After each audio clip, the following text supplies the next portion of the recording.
Today would have been our 10-year wedding anniversary. I'm 32 now, and my ex-wife, Emily, is 31. We'd known each other since middle school, started dating in high school, and got married not long after college. We share 3 kids together. Emily spent the early years of our marriage as a stay-at-home mom. But over time, she started feeling restless and decided to go back to school. She was doing well, but with just 1 semester left, she lost interest in her major and dropped out. Instead, she took a job as a waitress at a local diner, where her best friend, Sarah, a 38-year-old, also worked. The job seemed to do her good. She was making friends again, something she hadn't done in years. Her mood seemed to lift, and even her depression was easing. Felt like a positive change for her. I had a full-time job, and since most of her shifts were nights and weekends, I adjusted my schedule to help out more at home. I took the kids to and from school, handled all their practices and activities, and took over most of the cleaning, shopping, and laundry. Emily had been through some tough years, battling depression and even attempting suicide once. So, I didn't mind taking on extra responsibilities if it meant she could find some happiness.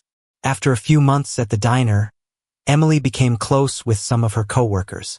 Around that same time, she started mentioning a guy from work named Jason, one of the line cooks there. Jason was only 24. At first, her stories about Jason were harmless. Funny things that happened at work, how they dealt with difficult customers, and other workplace drama. But after a while, she started mentioning how Jason was flirting with her and calling her pretty. I told her I felt their interactions were crossing a line. I asked her to shut down any behavior from him that wasn't professional. She assured me she had, and, for a while, she stopped bringing him up. But as the months went by, our marriage started to unravel. We stopped making time for each other. Felt like we were just coexisting. I didn't have proof that she was cheating, but deep down, I knew something wasn't right. Then, one night in March, Emily didn't come home after work. She'd started going out for drinks with her coworkers after shifts, and I thought it was good for her to have some friends. That night, I fell asleep on the couch waiting for her. But by the early morning, I still hadn't heard anything. I called her phone 3 times. When she finally answered, she said she'd had too much to drink and crashed at Sarah's place. She promised to be home in the morning and hung up. Now, Sarah had been Emily's close friend for years. We'd even gone on double dates with Sarah and her ex-husband, Chris, before their divorce. Our daughters are best friends and do dance together. But the thing is, Sarah and I had been at dance practice with our girls that evening. After practice, Sarah went straight home with her daughter. There was no way Emily had been with her. I decided to talk to Emily about it the next day, but before I went to bed, I remembered we used a parental control app for our kids that also shared location data. I checked Emily's location, and it showed she was at an apartment complex a few miles away, the same place she'd once told me Jason lived. I sat on the couch for the next 3 hours, running through what I'd say when she came home. At 5:30 a.m., the garage door opened, and she stumbled in. She reeked of alcohol and looked like she hadn't slept. I asked her where she'd been, and she stuck to her story about being at Sarah's. When I pointed out that I'd seen Sarah at dance and knew she'd gone home, Emily backtracked, saying she was actually at another coworker's house, Katie's. I told her Katie lived in a single-family home, but her location showed her at an apartment. After a long pause, I finally asked, "Are you seeing Jason?" She just nodded. In the weeks that followed, we tried to figure out if there was anything left to salvage. We started couples therapy, and I went to individual sessions, too. But deep down, I knew I didn't love her anymore.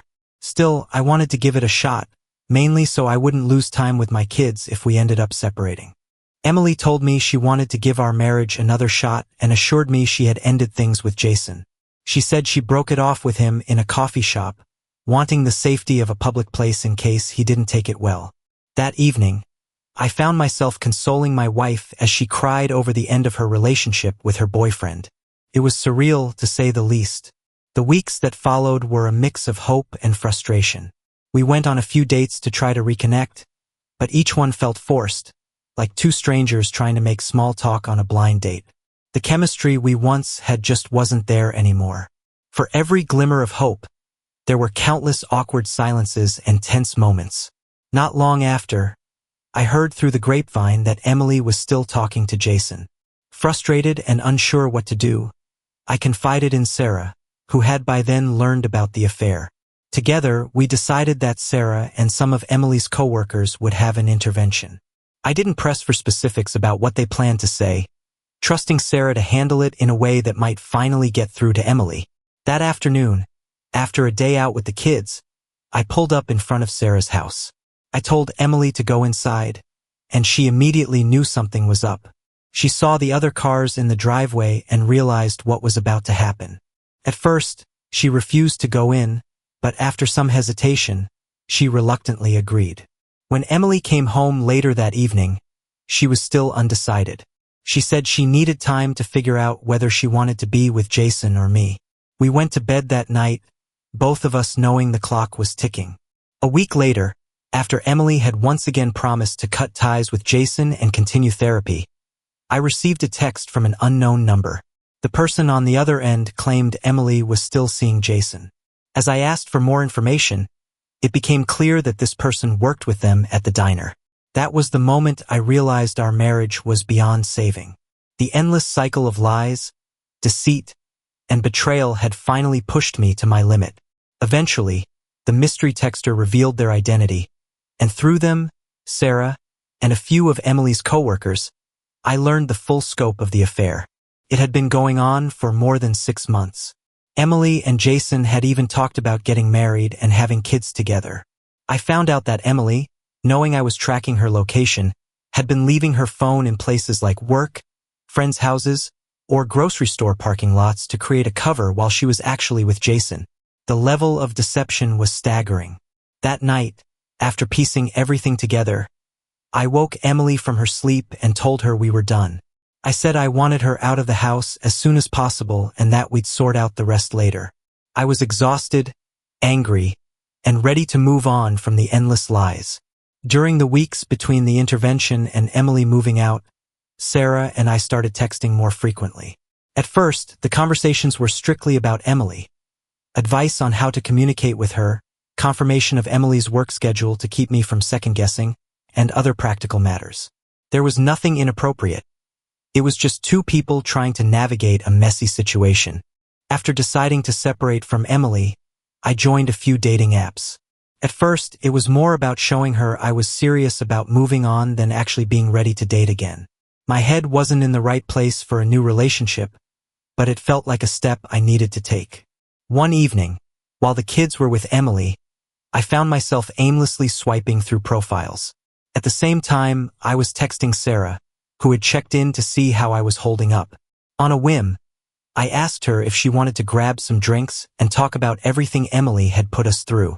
During the affair, Emily had lied to both of us, telling me she was with Sarah when she wasn't and using Sarah's name to cover for her time with Jason.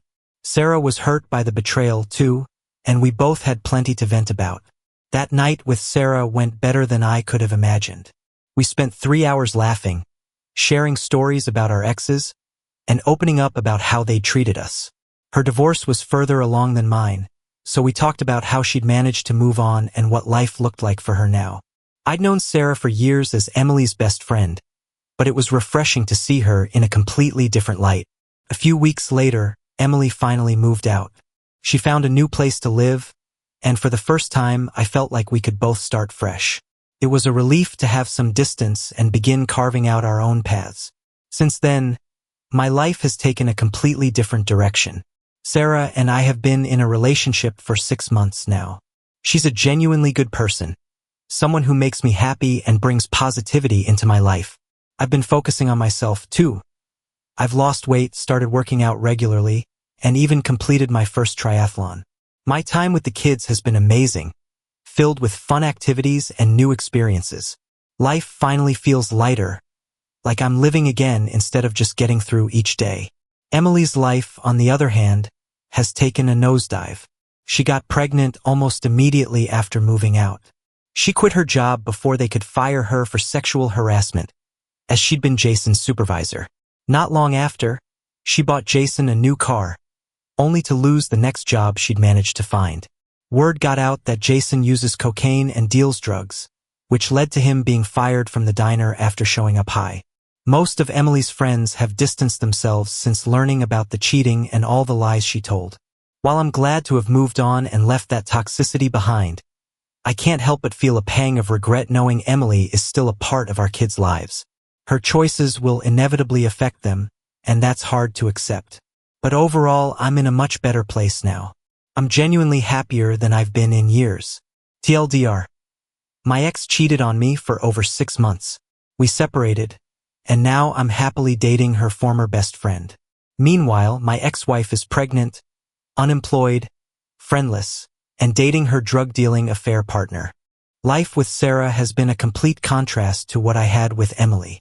For the first time in years, I feel like I'm part of a genuine partnership. Sarah is supportive, kind, and easy to talk to. We've built a connection based on mutual respect and trust, something I hadn't realized I'd been missing for so long. With Emily, it always felt like I was walking on eggshells, trying to avoid setting her off or making her feel worse about herself. But with Sarah, I can finally breathe. One of the biggest changes has been the time I get to spend with my kids. I've made it my mission to create new traditions and memories with them. Every Saturday we go on little adventures, hiking trails, visiting the local zoo, or just finding a new ice cream shop to try. The kids seem happier, too, and that makes everything feel worthwhile. They've adjusted surprisingly well to the changes, though I know it hasn't been easy for them, especially with how unpredictable Emily has been. Emily's life continues to spiral. I try to shield the kids from her chaos as much as I can, but it's not always possible. Her relationship with Jason has been a train wreck. After he lost his job at the diner, he started bouncing between short-term gigs and shady side hustles, most of which involved some sort of illegal activity. Emily, of course, stands by him, but it's clear even to the kids that he's not exactly a role model. A few months ago, Emily announced her pregnancy to the kids. She tried to frame it as something exciting, but their reactions were mixed. My youngest, Liam, who's only 6, was confused. My daughter, Sophie, who's 10, was visibly upset, and my oldest, Jacob, just rolled his eyes and walked out of the room. I can't blame them. They've seen firsthand how chaotic things have been, and the idea of adding a baby to that mess is overwhelming for them. Despite everything, I try to keep the focus on my own growth. Sarah has been encouraging me to push myself out of my comfort zone. She's the one who convinced me to sign up for the triathlon, something I never thought I'd be able to do. Crossing that finish line was one of the proudest moments of my life. It reminded me that I'm capable of so much more than I give myself credit for. Financially, things have been tight. Emily's poor decisions have had ripple effects on all of us. She's constantly behind on child support payments, and I've had to step up to cover extra expenses for the kids. Jason's drug issues have also made their way into her home life. I've heard from mutual friends that the two of them have had loud arguments about money and his business ventures. It's gotten to the point where I worry about the kids' safety when they're with her. I've started documenting everything. Missed payments, erratic behavior, even the kids' comments about what goes on at their mom's house. My lawyer says it'll help if I ever need to revisit the custody arrangement. Right now, we share custody, but I'm seriously considering seeking full custody if things don't improve. The kids deserve stability, and I'm determined to give them that. Meanwhile, Sarah and I have been taking things slow. We're both cautious, given how messy our previous relationships were, but we've talked about the future. She's met the kids a few times, and they adore her. Sophie, especially, loves spending time with Sarah. They've started a little baking tradition on Sundays, making cookies or cupcakes while the boys and I play board games. Seeing that bond grow warms my heart. One of the most surprising things has been how Emily has reacted to my relationship with Sarah. At first, she acted like she didn't care, but over time, her bitterness has started to show. She's made a few snide comments during drop-offs, implying that Sarah was waiting in the wings the whole time. I've learned to ignore her digs, but it's clear she's struggling to come to terms with how her actions have backfired. Jason, on the other hand, seems completely unfazed by everything. From what I've heard, he's more focused on partying and his side hustles than on being a supportive partner to Emily. part of me feels sorry for her. She's clearly made some terrible choices and is now stuck dealing with the fallout. But most of me just feels relieved that I'm no longer the one cleaning up her messes. Looking ahead, I'm hopeful. Sarah and I are planning a small trip with the kids this summer, just a weekend getaway to the mountains. It'll be the first time we've done something like this together, and I'm excited to see how it goes. My focus is on building a better life for myself and the kids, one that's filled with love, stability, and happiness. Emily will always be a part of my life because of the kids, but I've come to terms with that. I can't control her choices, but I can control how I respond to them. And right now, my response is to keep moving forward no matter what. Life has settled into a steady rhythm, and for the first time in years, I feel like I'm in control.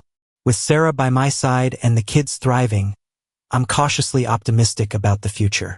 But as much as I'd like to leave the past behind, Emily's choices continue to ripple through our lives in unexpected ways. About a month after Emily announced her pregnancy, I got a call from Sophie's school. She had been unusually quiet in class, and her teacher was concerned. When I sat her down that evening to talk, she burst into tears and admitted she was worried about the baby. She'd overheard an argument between Emily and Jason, where they were shouting about money and who was responsible for what. Sophie said she didn't want to go to her mom's house anymore because it's always loud and scary. Hearing that broke my heart. I reassured Sophie that she could always talk to me about anything and promised to do everything I could to make her feel safe. After putting the kids to bed, I called Sarah. Talking to her helps me process things, and she's always been a calming presence. She reminded me that I've been documenting everything and that this might be the right time to consider changing the custody arrangement. The next day, I reached out to my lawyer. We discussed the situation, and she agreed that Sophie's comments, combined with Emily's erratic behavior and the reports from mutual friends, could strengthen my case. It wouldn't be an easy battle, but I was willing to fight for what was best for the kids. Meanwhile, Sarah and I have continued to deepen our relationship. We're careful about how much time she spends with the kids. They've been through enough changes, and we don't want to overwhelm them. But when she is around, the connection she has with them is undeniable. Jacob has started asking her for advice on school projects, and Liam loves showing her his latest Lego creations. Watching them bond has been one of the most rewarding parts of this new chapter in my life. Sarah's encouragement has also pushed me to reconnect with parts of myself I'd forgotten about. I've taken up photography again, something I used to love in my college days. It started as a way to document our adventures with the kids, but it's turned into a hobby that brings me real joy. On weekends, Sarah and I sometimes escape for an hour or two to explore local parks, me with my camera and her with a book. Those moments of peace are like a reset button for my mind. Emily's life, on the other hand, continues to unravel. She recently called me in a panic, saying Jason had taken her car without asking and didn't come back until the next morning. When she confronted him, he admitted he'd been out partying with friends. She sounded upset but not entirely surprised, and I couldn't help but wonder how much longer their relationship could last. I listened politely and reminded her to focus on the kids, but I didn't let myself get drawn into her drama. That part of my life is over. A few weeks later, Emily gave birth to her baby, a little boy. She named him Ryan, and while I felt some sympathy for her situation, my main concern was how this would impact my kids. Jason showed up to the hospital for the birth but disappeared shortly after. According to one of Emily's friends, he hasn't been around much since then, leaving Emily to manage a newborn on her own. She's been calling me more frequently, asking for help with things like picking up groceries or watching the kids when she's overwhelmed. I do what I can for the kids' sake, but I've made it clear that my priority is our 3 children, not bailing her out of her poor decisions. The kids have had mixed reactions to their new half-brother. Liam, being the youngest, is curious and excited. He loves babies and has been talking about how he wants to teach Ryan to play soccer someday. Sophie, on the other hand, is less enthusiastic. She's been withdrawing more and spending a lot of time in her room when she's at Emily's house. I've been keeping a close eye on her and encouraging her to open up, but I know this is a lot for her to process. Jacob, as usual, is stoic. He doesn't say much about Ryan, but I've noticed he's been extra protective of Sophie, which is both heartwarming and a little concerning. Sarah and I have been discussing how to navigate the future. We both want to be respectful of the kids' feelings while building a life together. Recently, she suggested we look for a house with more space, a place where the kids can have their own rooms and we can start fresh as a blended family. The idea excites me, but I'm hesitant to make any big moves until the custody situation with Emily is resolved. The last thing I want is to add more instability to the kids' lives. Despite the challenges, I feel like I'm finally on solid ground. My relationship with Sarah is everything I didn't know I needed. She's supportive without being overbearing, and she's taught me that love doesn't have to be complicated or painful. For the first time, I can picture a future that feels bright. Emily's choices will always cast a shadow over our lives to some extent, but I've learned to focus on what I can control. My kids, my health, my relationship with Sarah. These are the things that matter. And as long as I keep moving forward, I know we'll be okay. A few months after Ryan was born, things with Emily went from bad to worse.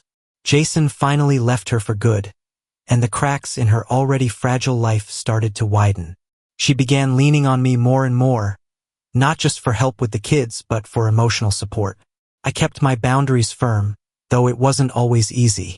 Every time she called me to vent about her latest crisis, I reminded myself that this wasn't my responsibility anymore. My job was to be there for our 3 kids, not to fix her problems. The custody battle officially began when Sophie's teacher filed a report with Child Services after overhearing Sophie talk about the arguments at Emily's house. It wasn't the way I wanted to start things, but in some ways it validated my concerns. The investigator visited both of our homes and spoke to the kids, and their feedback painted a clear picture. Emily's house was chaotic, noisy, and unpredictable, while my home was a place where they felt safe and cared for. During the court proceedings, Emily's struggles became public knowledge. Her missed child support payments, Jason's drug use, and her lack of steady employment all worked against her. I didn't enjoy seeing her life laid bare like that. It was uncomfortable and, honestly, a little sad. But I couldn't let those feelings deter me from fighting for what was best for the kids. After months of back and forth, the judge granted me primary custody. Emily still had visitation rights, but the kids would now spend most of their time with me. The relief I felt was overwhelming. Knowing they'd have a stable environment to grow up in was worth all the stress and sleepless nights. Sarah was there to celebrate the victory with me, and her support made the moment even sweeter. The adjustment wasn't easy for the kids, especially Sophie. She felt torn between loving her mom and recognizing her shortcomings. We've had countless conversations where I've reassured her it's okay to love both parents, even when one makes mistakes. Jacob, ever the protector, has stepped into a more responsible role, helping Sophie and Liam adjust. It's a lot for a teenager to take on, but I'm proud of how he's handled it. Emily's life has continued to spiral. With Jason gone and Ryan demanding constant attention, she's struggled to keep her head above water. She's had to rely heavily on her parents for financial support, and her relationship with them has been strained at best. Recently, she hinted at wanting to move closer to her family in another state. While part of me hopes she finds the stability she needs, I worry about how it will affect her relationship with the kids. For now, though, she seems stuck in limbo, unable to make any concrete decisions. Meanwhile, Sarah and I have been building something beautiful. After a lot of discussion, we decided to look for a new house together. We found a cozy place with enough space for everyone, including a big backyard where the kids can play. Moving in together felt like a big step, but it was the right one. The kids have adjusted well to having Sarah around more often, and the house feels like a true home. One of the most rewarding things has been seeing how Sarah and the kids have bonded. She's taken on a role that's supportive without being overbearing, and the kids respect her for it. Sophie, in particular, has grown close to Sarah. They've started a gardening project together, turning a neglected patch of the backyard into a colorful oasis. Seeing Sophie smile again after all the turmoil we've been through is a gift I'll never take for granted. Life isn't perfect, but it's better than I could have imagined a year ago. I've continued pursuing my photography, and Sarah has encouraged me to submit some of my work to local contests. One of my photos, a candid shot of Liam playing soccer in the rain, won second place in a community art competition. It's a small victory, but it's reignited my passion for capturing moments that matter. Work has also been a bright spot. I recently got a promotion, which has eased some of the financial strain I'd been feeling. It's allowed me to plan a few special trips with the kids. Last month, we went to a nearby lake for a weekend of swimming, fishing, and s'mores by the campfire. It was the kind of trip that reminded me why I'm doing all of this for them. Emily, on the other hand, continues to struggle. Her relationship with Ryan is complicated. She loves him, but she's overwhelmed by the demands of single motherhood. Jason has made no effort to be involved, and she's left to juggle everything on her own. She's tried dating again, but those relationships seem to fizzle out quickly, likely because of the chaos surrounding her life.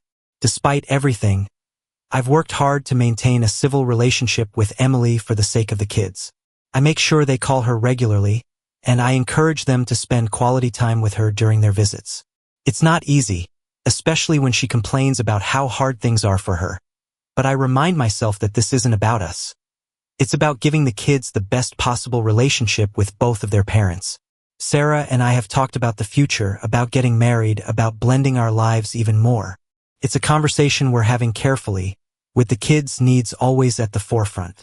We don't want to rush anything, but it's clear that we both see this as a long-term commitment. For now, we're focusing on making memories as a family and creating a stable, loving environment for the kids.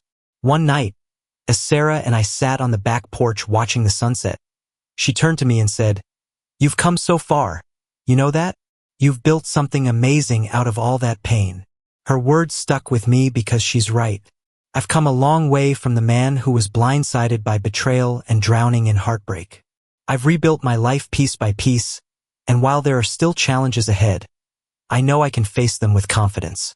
The kids are thriving, I'm in a healthy, supportive relationship, and for the first time in years, I feel genuinely happy. Emily will always be a part of our story, but she's no longer the center of it. This is our life now, and it's a good one. Time has a way of softening the edges of pain, and as the months turned into years, life began to feel like it was truly my own again. The house Sarah and I found together became not just a home but a sanctuary, a place where laughter echoed in the hallways and the burdens of the past felt lighter. The kids were thriving in their new environment. Jacob, now a teenager, had blossomed into a responsible and independent young man. He was excelling in school and had joined the high school soccer team. I couldn't be prouder watching him score his first goal in a varsity match. He's been saving up for his first car, and Sarah and I have been helping him plan for the future, balancing his aspirations with a dose of practical advice. Sophie, meanwhile, continued to shine in her own quiet way. Her bond with Sarah had grown even stronger, and the gardening project they started together was now a full-fledged backyard oasis. They planted everything from bright marigolds to fresh herbs we used in our cooking. Sophie has also discovered a passion for art, and we've turned one corner of the house into a mini studio for her to paint and sketch. Watching her pour herself into her creativity has been one of the most rewarding parts of this new chapter. And then there's Liam, my little bundle of energy. He's still as curious and mischievous as ever, but he's also grown more confident and adventurous. We've taken up fishing together on weekends, and he loves learning all the knots and tricks I used to know as a kid. Liam has a way of reminding me to see the world through a lens of wonder and joy, something I'd lost sight of for too long. Emily's path, a cycle of chaos. Emily's life remains a mix of chaos and fleeting stability. After Jason disappeared for good, she tried moving closer to her parents in another state, but the plan fell apart when her relationship with them soured yet again. She's been bouncing between jobs, unable to find something that sticks, and her living situation has been unstable at best. Ryan, her youngest, is now a toddler. He's a sweet kid, full of curiosity, but he's already picking up on the tension in his home. During the kids' visits, Sophie has taken on a nurturing role with Ryan, which breaks my heart in a way I can't quite put into words. It's not her job to be a caretaker, but I know she feels a sense of responsibility for him. I've spoken to her about it, trying to reassure her that it's okay to just be a kid, but I can see the worry in her eyes every time she comes back from Emily's house.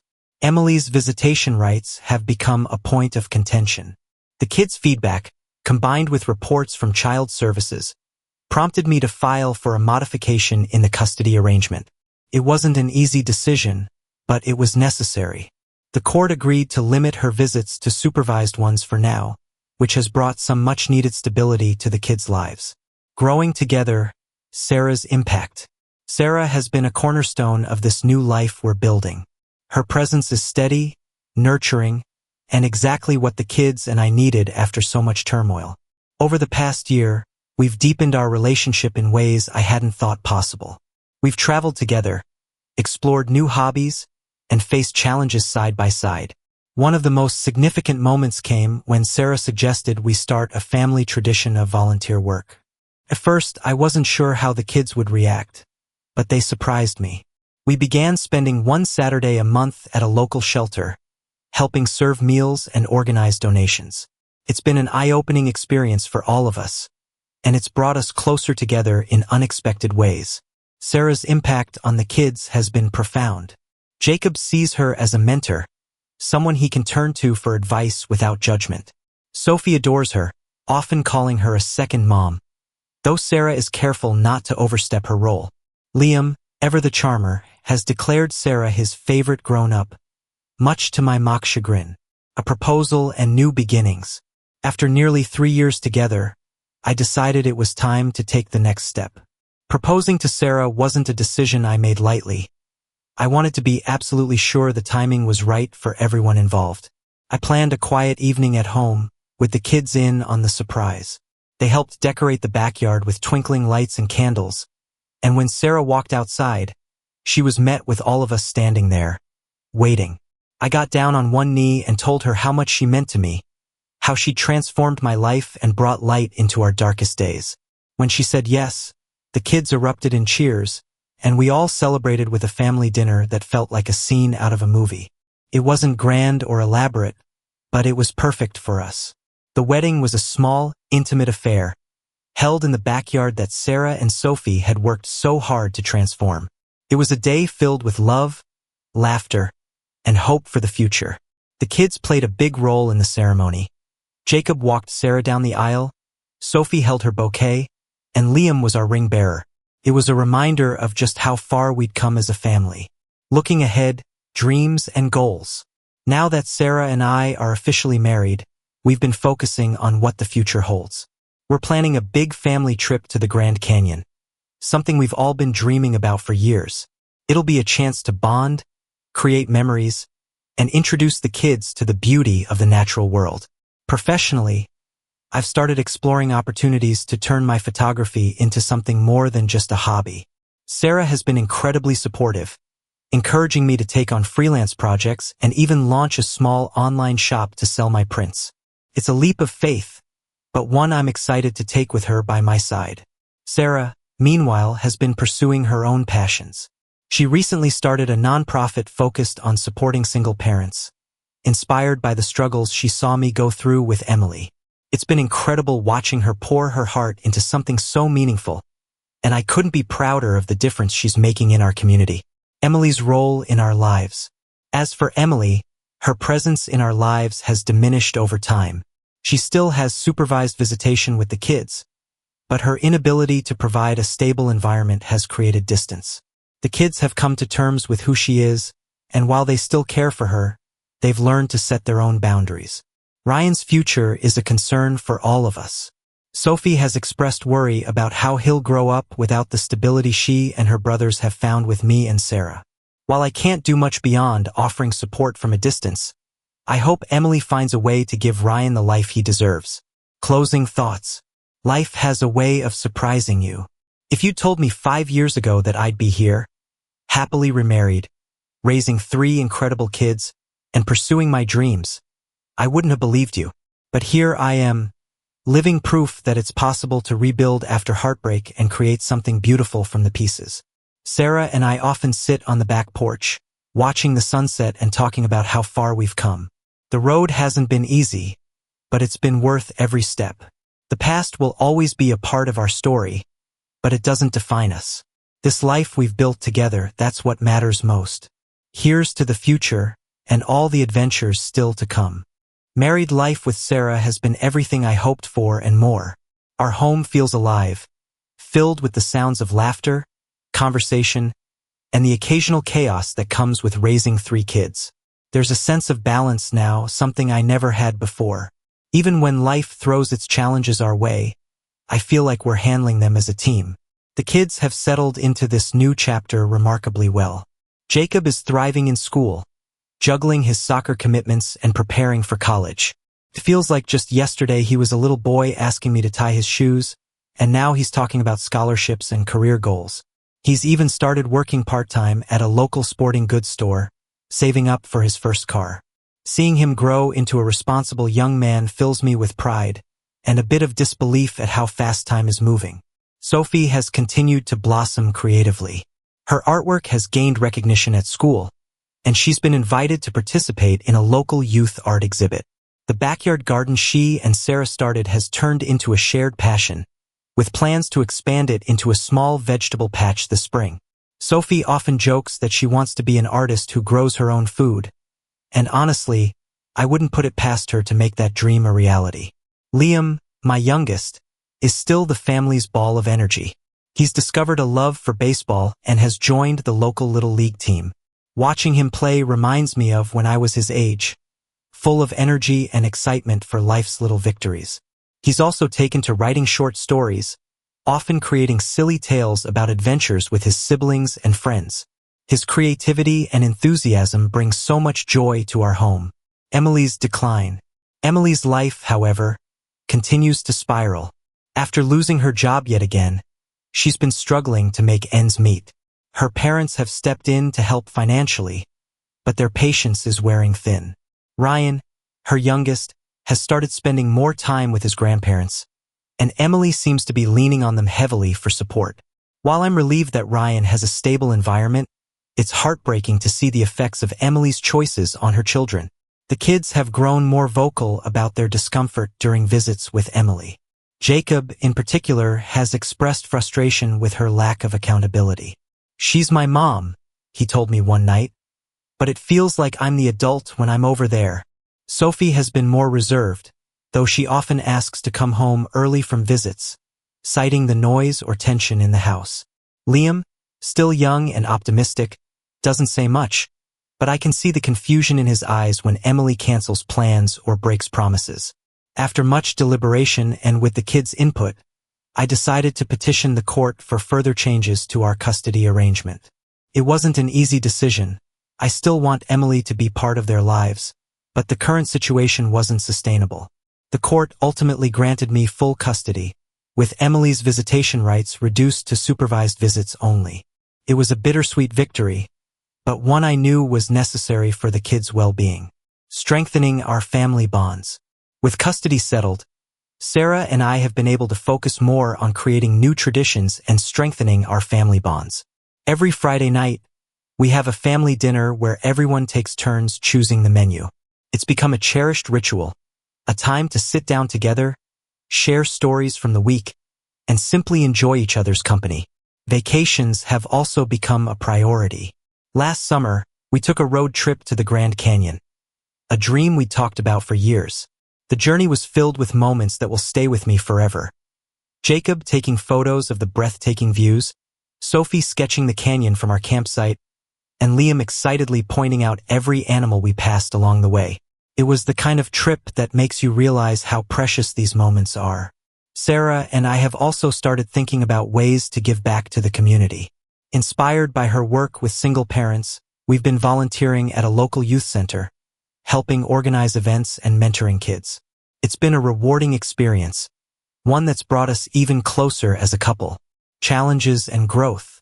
Of course, not everything has been smooth sailing. Balancing work, parenting, and our relationship is no small feat. There are days when the stress feels overwhelming. When the kids are arguing, work deadlines are looming, and the laundry seems never ending. But even on those days, I'm reminded of how far we've come. Sarah's unwavering support and the strength of our partnership make even the toughest moments manageable. Emily's continued instability has also been a source of tension. She's reached out a few times, asking for help or venting about her struggles. I've kept my boundaries firm, but it's not always easy.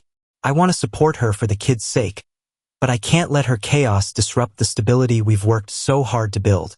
One particularly difficult moment came when Emily forgot to show up for a scheduled visit with the kids. Liam waited by the window for hours, clutching a drawing he'd made for her.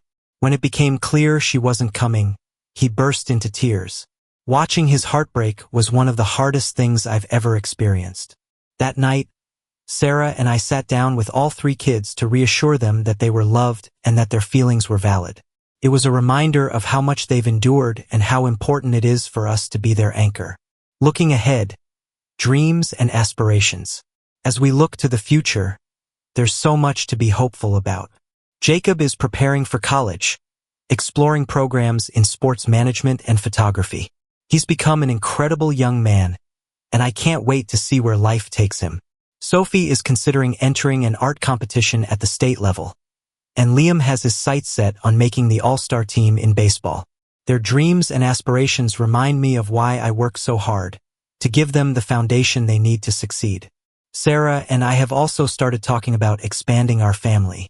It's a big decision, one we're taking our time with, but the idea of bringing another child into our lives feels like a natural step. Whether it's through adoption or having a child of our own, we want to create a loving environment where our family can continue to grow. Closing reflections. As I sit here writing this, watching the kids play in the backyard and hearing Sarah laugh at something Jacob just said, I'm struck by how far we've come. The pain and betrayal of the past feel like a distant memory, replaced by the joy and love of this new chapter. Life isn't perfect, but it's ours, and it's filled with hope, resilience, and the promise of brighter days ahead. Emily will always be part of our story, but she's no longer the center of it. Our family has found its footing, and together, we're building a future that's strong, stable, and full of love. I'm grateful for every moment, every challenge, and every victory that's brought us to this point. The best is yet to come.